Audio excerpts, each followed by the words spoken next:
17 जुलै 2026 रोजी आषाढी वारी 2026चा संत ज्ञानेश्वर महाराज पालखी सोहळा यावर्षी एक वैशिष्ट्यपूर्ण सोहळा होणार असून हा सोहळा फलटण शहरात येत असून या पालखी सोहळ्याच्या तयारीसाठी वारकरी माऊली भक्तांना फलटण नगर परिषदेच्या वतीने सर्व पायाभूत आणि मूलभूत सोयीसुविधा, पिण्याचे पाणी, मुक्कामाची व्यवस्था, आवश्यक वीज पुरवठा तसेच निर्मल वारीच्या माध्यमातून स्वच्छतागृहाचा पुरवठा आणि अंतर्गत पालखी महामार्गाचे चालू असणाऱ्या कामांची पूर्तता या करण्याच्या दृष्टीने आणि माऊलींचा पालखी सोहळा फलटण शहरात विसवण्यासाठी आणि विमानतळावर पालखी तळावर पोहोचताना कोणत्याही अडचणी माऊलींच्या पालखी सोहळ्याला येऊ नये यासाठी सर्व नवीन झालेल्या पालखी मार्गाची पाहणी फलटण नगर परिषदेच्या नगराध्यक्ष शमशेरसिंह नाईक निंबाळकर तसेच मुख्याधिकारी निखिल जाधव आणि त्यांच्या समवेत सार्वजनिक बांधकाम विभागाचे अभियंता अजय देशपांडे यांनी केली. नगर परिषदेच्या विभागातील सर्व अधिकारी आणि कर्मचारी उपस्थित राहून महात्मा फुले चौक ते मालोजी राजे स्मारक या रस्त्यावर नवीन जोडण्यात आलेल्या विजेच्या दिव्यांची चाचणी घेण्यात आली. तसेच अंतर्गत मार्गावर काम चालू असल्याने कोणत्याही प्रकारचा अडथळा आहे का याची पाहणी करून हा पालखी सोहळा निर्विघ्नपणे पार पाडण्यासाठी नगराध्यक्ष शमशेरसिंह नाईक निंबाळकर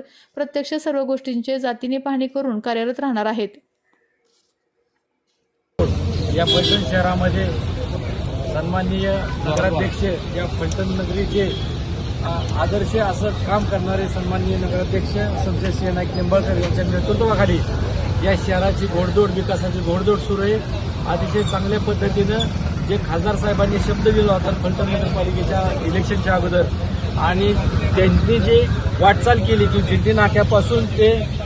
पालखी मार्ग विमानतळापर्यंत जाणार आणि विमानतळातून जो बाहेर पडणारा मार्ग होता त्या आदरणीय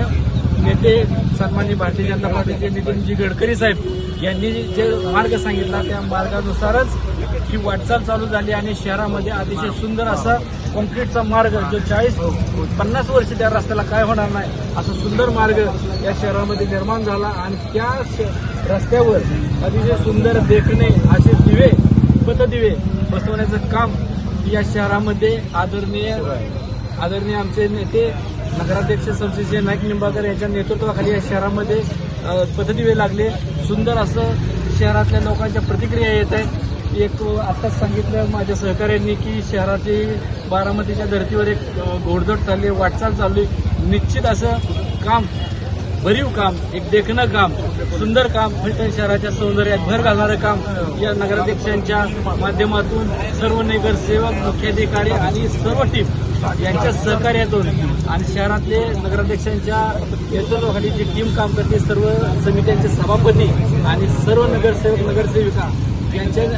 यांच्या माध्यमातून एक काम होतंय. अतिशय आनंद व्यक्त करावा असं वाटतं की आमचे नेते सन्माननीय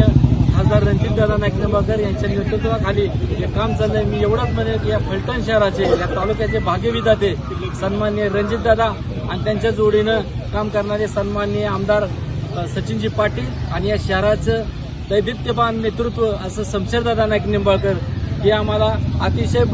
यांच्यासोबत काम करताना आम्ही स्वतःला भाग्यवान समजतो. एवढंच मी या ठिकाणी बोलतो आणि शहरामध्ये निश्चित खूप मोठ्या प्रमाणात बदल होतील. शहर सुंदर देखणं होईल आणि या शहरामध्ये अतिशय चांगल्या पद्धतीनं पालखीचं नियोजन दादांच्या नेतृत्वाखाली होतं. गेले 15 दिवस कंटिन्यू दादा रोज त्या पालखीचे अपडेट्स घेत आहेत, पालखी तळावर जाऊन बघतायत. जिंती नाक्यापासून ते विमानतळापासून नानापाटील चौक या पूर्ण पालखी मार्गावर अतिशय चांगलं देखणं आणि सुंदर नेटकं नियोजन यावेळेची पालखी अतिशय चांगल्या पद्धतीनं धार्मिक स्वरूपात आनंदानं होईल अशी मी सर्व फलटणकरांना, नागरिकांना या निमित्तानं ग्वाही देतो. आणि आपल्या तालुक्यातील, जिल्ह्यातील बातम्या सर्वप्रथम पाहण्यासाठी आजच सातारा न्यूजला YouTube चॅनलवर सबस्क्राईब करा, लाईक करा, शेअर करा आणि बेल आयकॉन प्रेस करायला विसरू नका.